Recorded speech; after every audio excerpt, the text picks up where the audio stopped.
At some point in your life, something made you cry. Not because you were in pain, not because something got in your eye, but because you felt something so strongly that your body responded by producing tears and sending them down your face. And here is what's strange about that. No other animal on Earth does this. Not chimpanzees, who share 98% of our DNA. Not elephants, who mourn their dead and return to the bones of lost family members years later. Not dogs, who form emotional bonds so deep they grieve when their owners die. None of them cry emotional tears. Only you, only us. And after centuries of trying, science still cannot fully explain why. Let's start with what we know. Humans produce 3 types of tears. Basal tears, which lubricate your eyes constantly without you noticing. Reflex tears, which flush out irritants, smoke, onions, dust.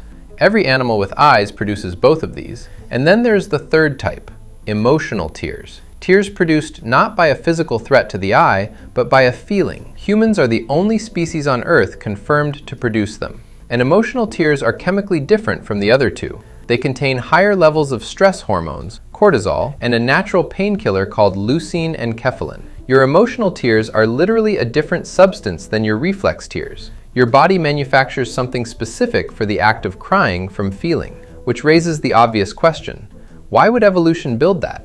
Charles Darwin was fascinated by crying and also deeply frustrated by it. In his 1872 book on emotional expression, he called it purposeless, a biological accident.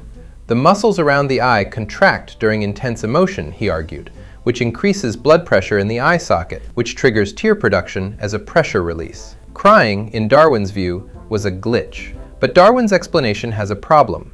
It doesn't explain why crying feels like something, why it reliably makes people feel better after, why humans across every culture on Earth, with no contact with each other, all cry in response to the same emotional triggers: loss, reunion, beauty, overwhelming gratitude. If it were just a pressure valve, you wouldn't expect it to be this consistent, this universal, this tied to meaning. There had to be something else. The leading theory today comes from evolutionary psychology. For 300,000 years, humans survived in groups, and survival in a group depended entirely on other people knowing when you needed help.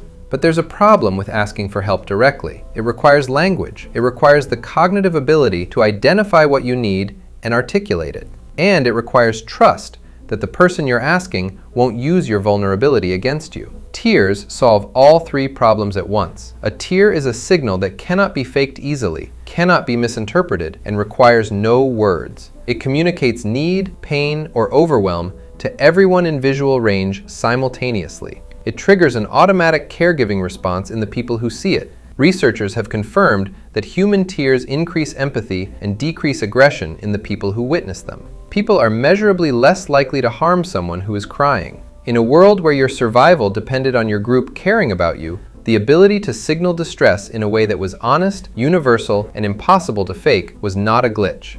It was one of the most powerful social tools evolution ever produced. But this still doesn't explain the tears that come from joy, from beauty, from a piece of music that hits something you can't name, from watching a stranger do something kind. Psychologist Jonathan Haidt calls this elevation, the specific emotional response humans have to witnessing moral beauty, someone sacrificing for another, unexpected generosity, a moment of pure human goodness. Elevation produces tears in a way that fear and pain do not. And Haidt's argument is that this too was adaptive. In a group of 150 people, the individuals who felt moved by acts of kindness and cooperation, who were emotionally rewarded for witnessing goodness, were the ones most motivated to build the kind of group that kept everyone alive. Your tears at something beautiful are not weakness. They are your brain recognizing something worth protecting. But crying, the thing you have done since the first minute of your life, the thing every human in every culture does, the thing no other animal on Earth has ever done, is still not fully understood.